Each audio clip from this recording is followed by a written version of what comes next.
الشیطان الرجیم بسم اللہ الرحمن الرحیم الحمد للہ رب العالمین بارئ الخلائق اجمعین ثم الصلاة والسلام علی اشرف الانبیاء والمرسلین وعلی اہل بیتہ الطیبین الطاہرین المعصومین ولعنۃ اللہ علی اعدائہم اجمعین من یوم عداوتہم الی قیام یوم الدین بسم اللہ الرحمن الرحیم رب اشرح لی صدری ویسر لی امری واحلل عقدۃ من لسانی یفقہوا قولی۔ مشکلات اور مصائب میں سب سے بڑا مسئلہ انسان داخلی طور پر شیطان کے وسوسوں کا شکار ہو جاتا ہے اور وہ یہ سوچتا ہے آخر کب تک وہ اسی طرح سے فقیر و تنگ دست رہے گا، کب تک بیماری کو تحمل کرے، کب تک ان سختیوں اور ابتلاؤں کو برداشت کرے۔ اور یہی وہ لمحہ ہوتا ہے جب شیطان اسے بے صبری پر اکساتا ہے اور اس کے زبان سے کفر آمیز کلمات اس کی زبان پر جاری کروا دیتا ہے۔ پروردگار عالم کتنا مہربان اور رحیم ہے کہ وہ اپنے بندے کو اس ابتلا میں اجر عظیم اور جزا دینا چاہتا ہے، لہٰذا مصیبت اور ابتلا کے لیے فرمایا فاصبر علی ما یقولون، نہ لوگوں کی پرواہ کرے کہ وہ کیا کہہ رہے ہیں، اس پہ بھی صبر کرے اور اس شیطان کی وسوسے کے مقابل بھی صبر کرے۔ سبح بحمد ربک، تسبیح کر اپنے رب کی حمد کے ساتھ، قبل طلوع الشمس و قبل غروبها، سورج کے طلوع ہونے سے پہلے اور سورج کے غروب ہونے کے بعد، آناء اللیل و اطراف النہار، رات کی تاریکی میں اور دن کے کناروں میں۔ انسان مشکلات میں مصائب کو تحمل کرنے کے لیے اور مصائب سے نکلنے کے لیے سب سے بڑی شے جو انسان کے پاس ہے، سب سے بڑا آسرا جو مصائب اور مشکلات میں انسان کے پاس ہے، وہ تسبیح پروردگار ہے۔ اور اس تسبیح پروردگار کی خاصیت کہ اللہ حکم دے رہا ہے سبح بحمد ربک قبل طلوع الشمس و قبل غروبها، خدا اس تسبیح کے ذریعے ہمیں مقام تسبیح پر فائز کرنا چاہتا ہے۔ مقام تسبیح کیا ہے؟ مقام تسبیح وہ مقام ہے اگر کوئی انسان مومن اس قدر خدا کا ذکر کرے، یہی جو آیت میں خدا فرما رہا ہے سبح بحمد ربک قبل طلوع الشمس و قبل غروبها، سورج کے نکلنے سے پہلے اور غروب ہونے سے پہلے، وآناء اللیل و اطراف النہار، رات کی تاریکی میں، دن کے کناروں میں، یعنی کثرت کے ساتھ خدا کی تسبیح کرے۔ یہ تسبیح کس لیے؟ تاکہ انسان مومن مقام تسبیح پر فائز ہو جائے۔ جو انسان مومن مقام تسبیح پر فائز ہو جاتا ہے وہ مصیبت برطرف ہو یا نہ ہو، ابتلا برطرف ہو یا نہ ہو، خدا سے راضی ہو جاتا ہے۔ ناراضگی اور گلے شکوے کا عنصر ختم ہو جاتا ہے۔ جب انسان مومن خدا سے راضی ہو جاتا ہے تو محبت خدا اس کے دل میں تجلی کرتی ہے۔ جب خدا کی محبت اس کے دل میں تجلی کرتی ہے تو خود بخود چاہے مصیبت برطرف نہ ہو، اس تسبیح کے ذریعے خداوند متعال انسان مومن کو وہ فہم و فراست دے دیتا ہے کہ وہ مصیبت اور ابتلا کی حکمت کو سمجھنے کے قابل ہو جائے۔ اب وہ خدا سے مصیبت کے برطرف ہونے کی دعا بھی نہیں کرتا ہے، کیوں؟ کیونکہ وہ اس مصیبت میں خدا کی حکمت کو دیکھ لیتا ہے، تدبیر خدا کو پا لیتا ہے، لہٰذا وہ اب جو تسبیح کرتا ہے وہ شاکرانہ تسبیح ہے، اب جو صبر کرتا ہے وہ شاکرانہ صبر ہے۔ اور یہی وہ مقام ہے جو ثانیہ زہرا سلام اللہ علیہا کا ہے۔ جب ابن زیاد کے دربار میں ابن زیاد نے کہا دیکھا خدا نے تمہارے ساتھ کیا کیا ہے، تو بی بی فرماتی ہیں ما رأیت الا جمیلا، میں نے خدا سے سوائے زیبائی کے اور کچھ نہیں دیکھا ہے۔ اور یہی دعائے عرفہ امام حسین علیہ السلام کی، جس میں امام حسین علیہ السلام فرماتے ہیں پروردگار تیرے لیے حمد ہے، وہی ہم جو آسانی اور گشائش کے زمانے میں ہے، ویسے ہی ہم تیری سختیوں اور تلخیوں کے زمانے میں، اور یہی حمد آپ، یہی الفاظ انہی کے ساتھ آپ کربلا میں روز عاشور بھی خدا کی ہم پروردگار تیرے لیے ویسی ہی حمد ہے سختی میں، مشکلات میں، جو آسانیوں کے اور راحتیوں کے زمانے میں۔ رزم لقضاء و تسلیم لامرے، یعنی کل تیری قضا یہ تھی حسین کتنا عزیز و دوش رسول کا سوار ہو، اور آج تقدیر اور مشیت یہ ہے کہ حسین کا بدن ان گھوڑوں کے سموں تلے پامال ہو۔ ہر دو صورت میں حسین کے صبر و تسلیم میں ذرہ برابر بھی فرق نہیں ہے،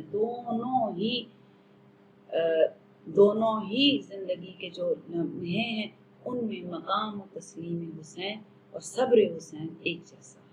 گزشتہ مجلس میں ہم نے عرض کیا کہ اولیاء خدا کے امتحان اختیاری ہیں، اولیاء خدا مصائب کو خدا کی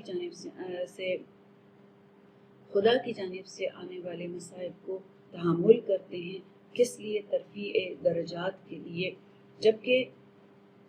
ائمہ طاہرین علیہ السلام کا یہ امتحان اولیاء خدا کا امتحان اختیاری ہے اور انہوں نے اس امتحان کو قبول کیا ہے، لیکن یہ اولیاء خدا کا امتحان اختتام بلا کیا؟ پیغمبر گرامی صلی اللہ علیہ وآلہ وسلم پر جب سورہ فتح کی آیات نازل ہوئی، اِنَّا فَتَحْنَا لَكَ فَتْحًا مُبِينًا اِذَا جَاءَ نَصْرُ اللَّهِ وَالْفَتْحُ، آپ نے مولا امیر المومنین کو اپنے پاس بلایا، کہا کہ فتح خدا کی جانب سے فتح کی بشارت آ گئی ہے، پروردگار کی مدد آ گئی ہے، لیکن میرے بعد فتنے شدید ہیں، ابتلائیں ہیں۔ ان اولیاء خدا جو امتحان دیتے ہیں، جن آزمائشوں سے گزرتے ہیں، وہ آزمائشیں خود مومنین کے لیے ایک طرح کی فتح اور گشائش رکھتی ہیں۔ وہ فتح اور گشائش کیا ہے کہ در حقیقت ان کی مصیبت اور ابتلا رحمت الہی کے نزول کا باعث بنتی ہے، اور یہ رحمت ہے یہ وہ رحمت ہے جس کی برکت مومنین کے دلوں کو پہنچتی ہے اور وہ خدا کی جانب راستے کو پاتے ہیں۔ اور اس کی جانب خود دعائے ندبہ میں بھی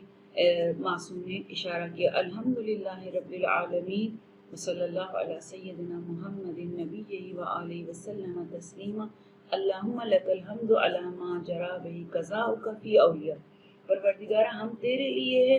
اس ابتلا پر جو تو نے اپنے اولیاء کے لیے جاری کی ہے، الذین استخلصتہم لنفسک و دینک، تو نے انہیں خالص کیا ہے اپنے لیے اور اپنے دین کے لیے، اذ اخترت لہم جزیل ما عندک من النعیم المقیم، اور اختیار کیا ہے ان کے لیے، انتخاب کیا ہے اس اعلیٰ ثواب اور درجے کو، لا زوال لہ ولا اسمہ لال، نہ وہ ختم ہونے والا نہ ہی اس میں کوئی نقص اور کمی آئے گی، انشرت علیہم الزہد فی درجات ہذہ الدنیا الدنیہ،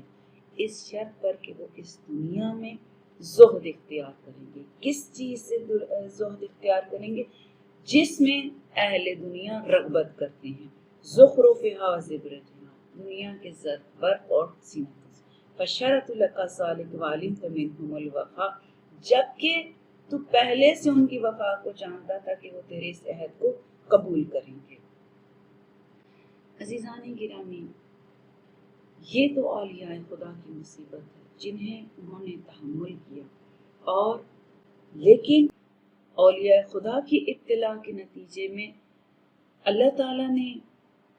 انہیں ذریعہ قرار دیا، انتم الذریعۃ الیک، آپ وہ ذریعہ کے امت کے لیے راہ توحید کھلا ہے،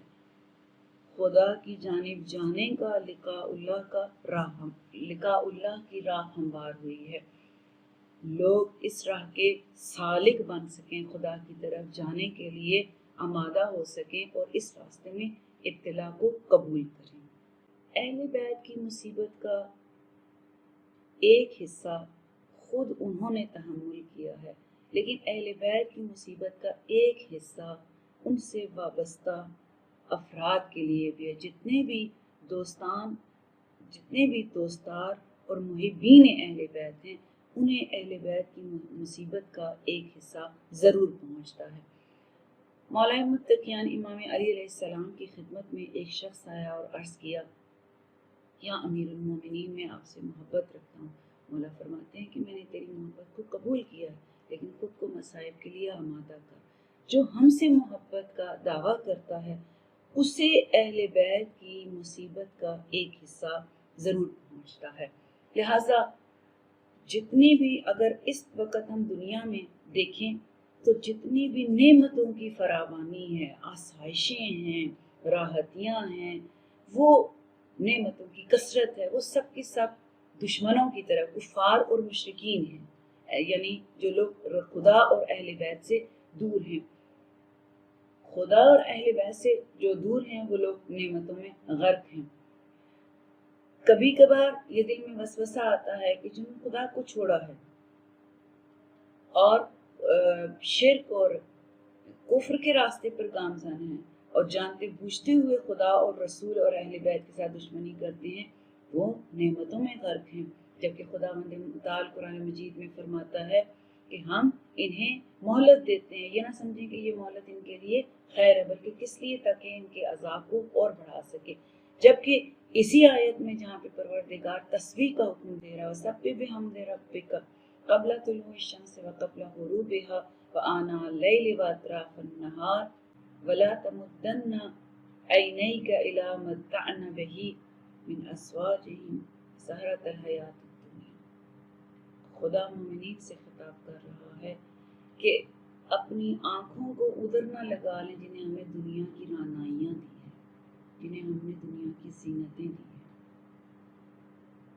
رزق رب کا خیر و ابقا، خدا کا رزق باقی رہنے والا اور بہترین ہے۔ بس پروردگار مومنین سے کہہ رہا ہے کہ اپنی آنکھیں ان لوگوں کی طرف نہ لگائیں جنہیں ہم نے دنیا کی رعنائیاں، زیبائیاں اور نعمتیں دی ہیں۔ یہ مومنین کا امتحان بھی اختیاری ہے۔ اگر وہ اہل بیت سے وابستہ رہنا چاہتے ہیں، اہل بیت کے سوا کسی کو اپنا محبوب نہیں جانتے، اپنے تمام احساسات اور اپنی تمام محبتوں کو کے قابل اہل بیت کو جانتے ہیں، تو اہل بیت کی مصیبت کا ایک حصہ مومنین کو ضرور پہنچے گا۔ امام صادق علیہ السلام فرماتے ہیں جب یہ آیت نازل ہوئی فاصبر علی ما یقولون وسبح بحمد ربک قبل طلوع الشمس وقبل غروبها